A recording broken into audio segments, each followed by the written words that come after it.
बहुत समय पहले की बात है। एक जंगल में एक अद्भुत सांप रहता था।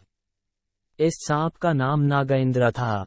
नागेंद्र बहुत ही सुंदर और बुद्धिमान सांप था। उसके चमकीले भूरे रंग की खूबसूरत स्केलेट थी और उसकी आंखों में ज्ञान की चमक दिखती थी।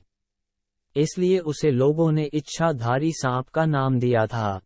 एक दिन इच्छाधारी सांप अपने दोस्तों के साथ जंगल में घूमने गया। वहां वे एक गुफा में पहुंचे और आराम से बैठ गए। वहां बैठते ही इच्छाधारी सांप को एक अजीब आवाज सुनाई दी। वह चौंक गया और ध्यान से सुनने लगा। वह आवाज उसे गहराई से बुला रही थी। इच्छाधारी सांप ने अपने दोस्तों को इस आवाज के बारे में बताया और सब मिलकर आवाज का पता लगाने निकले। आवाज उन्हें गहरे जंगल के एक पेड़ के पास ले गई। पेड़ के पास पहुंचते ही सांपों ने एक छिपछिपाहट की आवाज सुनी। वे चौंक गए और उन्होंने तत्परता से उस औरत की ओर देखा जो उन्हें बुला रही थी। वह औरत थी नागमाता, जो एक प्राचीन और अत्याधुनिक ज्ञान वाली सांप है। नागमाता इच्छाधारी सांप को और उसके दोस्तों को सच्ची ज्ञान का राज बताने आई थी। वह उन्हें अद्भुत शक्तियों का सामर्थ्य देती थी और जीवन के रहस्यों को समझने में मदद करती थी। नागमाता ने इच्छाधारी सांप को एक कठिन परीक्षा देने का फैसला किया। उसने कहा, अगर तुम मेरी शिक्षा पूरी करते हो तो मैं तुम्हें सच्ची ज्ञान का राज बताऊंगी। इच्छाधारी सांप और उसके दोस्त बहुत उत्साहित हो गए और वे नागमाता की शिक्षा ग्रहण करने के लिए तत्परता से उसके पास पहुंचे। नागमाता ने इच्छाधारी सांप को एक बड़ी और गहरी गुफा ले गई, जहां वह उन्हें गहरे अंतरंग में ले जाने का प्रयास करेगी। इच्छाधारी सांप बहुत ही ध्यान से नागमाता की बात सुन रहा था और उसे पूरी ताकत से अपनी शिक्षा ग्रहण करने की कोशिश कर रहा था। वह अपने मन की गहराई से सोच रहा था कि उसे इस परीक्षा में सफल होना ही होगा। नागमाता ने इच्छाधारी सांप से कहा, तुम्हें इस गुफा में आगे बढ़ने के लिए 5 विभिन्न चैलेंज का सामना करना होगा।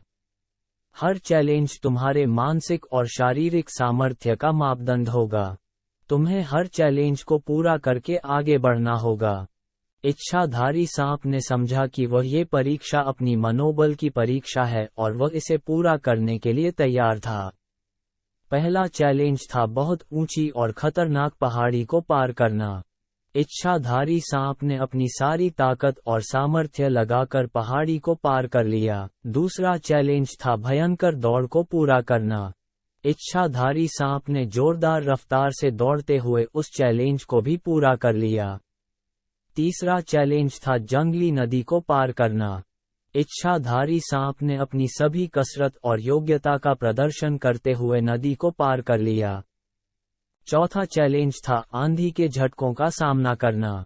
इच्छाधारी सांप ने धीरे धीरे अपनी शक्ति और स्थिरता का प्रदर्शन करते हुए आंधी के झटकों का सामना कर लिया। और अंतिम चैलेंज था बड़े और भयानक सांपों के साम्राज्य में प्रवेश करना। इच्छाधारी सांप ने अपनी चतुराई और विवेकपूर्णता का प्रदर्शन करते हुए सांपों के साम्राज्य में प्रवेश कर लिया। इन 5 चैलेंज को पूरा करने के बाद इच्छाधारी सांप नागमाता के सामने पहुंचा। नागमाता ने उसे धन्यवाद दिया और कहा, तुम्हारी परीक्षा पूरी हो गई है और तुमने सच्ची ज्ञान का राज हासिल कर लिया है। फिर नागमाता ने इच्छाधारी सांप को अद्भुत ज्ञान के राज को साझा किया। इच्छाधारी सांप ज्ञान के राज को प्राप्त करके बहुत ही प्रभावित हुआ। उसने समझा कि ज्ञान और शक्ति का वास्तविक अर्थ उसकी इच्छाओं को पूरा करने में है। वह अब अपनी इच्छाओं को पूरा करने के लिए जीवन की हर मुश्किल में समर्पित हो गया। वह अपने दोस्तों के साथ जंगल में घूमता रहा और अपने ज्ञान का उपयोग करके जीवन की हर समस्या का समाधान करता रहा। उसकी इच्छाओं ने उसे असाध्य से साध्य बना दिया और उसे असली सफलता और खुशियों का आनंद मिला। इस तरह इच्छाधारी सांप ने ज्ञान और साहस के साथ अपनी कहानी रची और उसने दिखाया कि असली सफलता और खुशियां वही हैं जहां हमारी इच्छाएं होती हैं। ये कहानी हमें ये सिखाती है कि हमें अपनी इच्छाओं को पूरा करने के लिए संकल्पित होना चाहिए और जीवन में ज्ञान और सहायता की तलाश करनी चाहिए। तब हम सच्ची सफलता को प्राप्त कर सकते हैं और खुशहाल जीवन जी सकते हैं।